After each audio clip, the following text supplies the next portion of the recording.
Hello guys, and welcome back. In this video, I'll show you how to do the ceiling shot in Rocket League. A ceiling shot involves hitting the ball off the wall, then driving off jumping into the ceiling.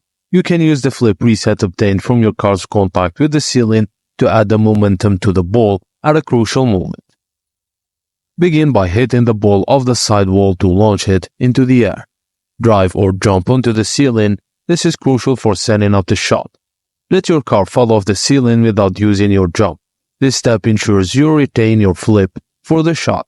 As you fall, use your flip to strike the ball at the right moment, allowing for a powerful shot, a pass, or a fake. And that's it guys, as simple as that.